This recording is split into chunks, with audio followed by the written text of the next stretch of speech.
नवजोत सिंह सिद्धू के लिए आज सुप्रीम कोर्ट से एक बहुत बड़ा धमाका। सुप्रीम कोर्ट ने बोला कि उनको अपने एक 1988 रोड रेज केस में उनके खिलाफ जो सजा मिला था वो कम था और उसको बढ़ाना चाहिए। उसको अब 1 साल के लिए जेल में रिगरस इम्प्रिजनमेंट के लिए जाना पड़ेगा, जब पहले उनको बस 1,000 रुपए का फाइन मिला था। अब ये केस तो 1988 में हुआ था। उस टाइम सिद्धू इंटरनेशनल क्रिकेटर थे। वो उस टाइम बैंक में काम करते थे साइड में, जब वो क्रिकेट नहीं खेल रहे होते थे। एक उनका पंजाब में एक ऑल्टरकेशन हुआ था, एक आदमी के साथ लड़ाई झगड़ा हुआ था, उसकी वजह से उन्होंने एक आदमी को मारा था। वो आदमी गिर गए थे और फिर उनकी डेथ हो गई थी। अब केस काफी देर के लिए चल रहा था लोअर कोर्ट्स में, फिर पंजाब हरियाणा हाई कोर्ट और फिर सुप्रीम कोर्ट में। पंजाब हरियाणा हाई कोर्ट ने उनको पूरी तरह से कन्विक्ट किया था। उनके खिलाफ मर्डर का चार्ज नहीं लगा था, पर culpable homicide amounting to murder का चार्ज लगा था और उनको 3 साल की सजा दे दी थी। पर उसके बाद सिद्धू ने जाके सुप्रीम कोर्ट में अपील फाइल किया था। अब सुप्रीम कोर्ट के केस में जब उन्होंने अपील फाइल किया था, उस टाइम सुप्रीम कोर्ट ने 2018 में उन्होंने बोला कि नहीं, यहाँ पे उनको culpable homicide not amounting to murder जो 304 आईपीसी धारा है उसके अंदर उनका कन्विक्शन नहीं होना चाहिए, पर उनको सेक्शन 323 वॉलंटरीली कॉजिंग हर्ट, किसी को नुकसान करना, किसी को मारना, उसके जो धारा है उस पे उनको कन्विक्ट किया गया था, क्योंकि उसमें कम सजा होता है। उनको बस फाइन देके उनको छोड़ दिया गया था। अब इसके बाद जो डिसीज्ड थे इसमें, गुरनाम सिंह, उनके फैमिली ने जाके यहाँ पे सुप्रीम कोर्ट में रिव्यू पिटिशन फाइल किया था कि जो सेंटेंस दिया गया है 1,000 रुपए का, ये बहुत कम है, इसको बढ़ाना चाहिए, क्योंकि यहाँ पे 2 साल तक उनको 2 साल की जेल तक सजा मिल सकती है इस धारा के लिए।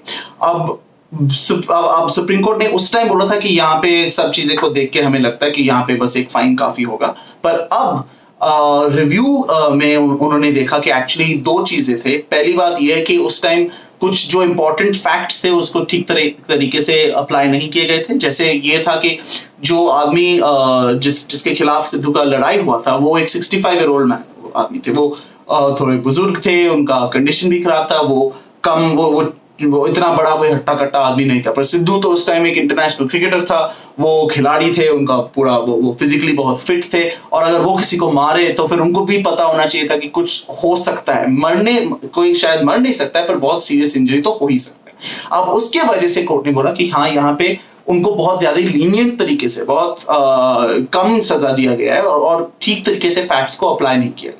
दूसरी चीज ये है कि उन्होंने कहा कि यहाँ पे ऐसे चीजों में हमें ये भी देखना चाहिए कि विक्टिम के फैमिली क्या कहते हैं। अब यहाँ पे गुरनाम सिंह के फैमिली ने यहाँ पे जब रिव्यू फाइल किया था, वो समझा रहे थे कि यहाँ पे इतनी कम सजा है, उनके फैमिली मेंबर की मौत हो गई है, ऐसे नहीं है कि वो बस उनको थोड़ी चोट लग गई थी और फिर वो वापस अपने जिंदगी जीने लग गए।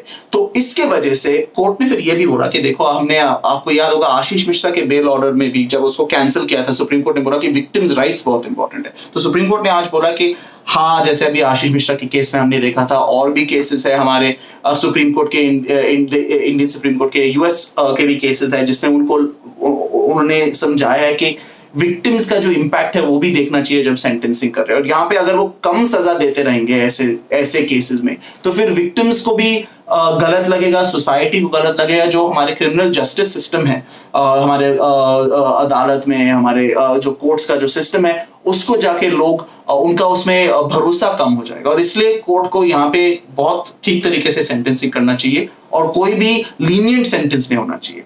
और इसके वजह से उन्होंने जाके बोला कि हाँ, यहाँ पे 1 साल तक की तो सजा के लिए जो सेंटेंस है वो ठीक होगा, तो उनको अभी सिद्धू को अभी जेल भेजेगा। अब 2 चीजें इंपॉर्टेंट है, सिद्धू के पास कोई ऑप्शंस नहीं है, वो जाके अभी अपील नहीं कर सकता है क्योंकि ये रिव्यू पिटिशन पे था, उसने ऑलरेडी अपील किया था, इसके वजह से अब वो कन्विक्शन से एक्विटल हो गया था 304 पे, और ये 323 के बेसिस पे उनको मिल गया था, और अब ये अपील पे रिव्यू था। तो इसके बाद कोई और रिव्यू नहीं है, कोई और अपील नहीं है, क्योंकि ये सुप्रीम कोर्ट है जो देश का सबसे उच्च न्यायालय है।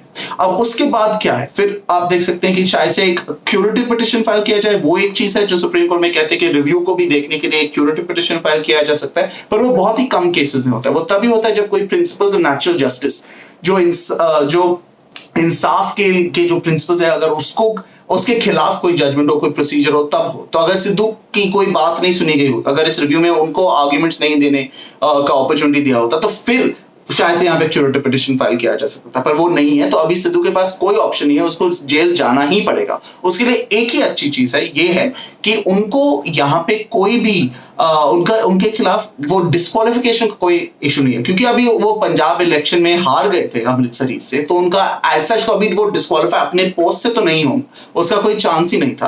पर आगे जाते हुए भी उनके लिए कोई डिस्क्वालिफिकेशन का इशू नहीं है, क्योंकि डिस्क्वालिफिकेशन तभी आ जाता है हमारे रिप्रेजेंटेशन ऑफ पीपल एक्ट के अंदर, जब सजा 2 साल या उससे ज्यादा होता है। तो यहाँ पे क्योंकि सजा जो उनको मिला है इस अपराध के लिए वो 1 ही साल का है, तो उसको कोई डिस्क्वालिफिकेशन का भी कोई रिस्क नहीं है। तो अब देखना पड़ेगा। सिद्धू तो कह रहे कि वो कोर्ट का जो बात है वो मान लेगा, तो अभी उनको सरेंडर करना ही पड़ेगा अगर वो ऐसे ही होगा।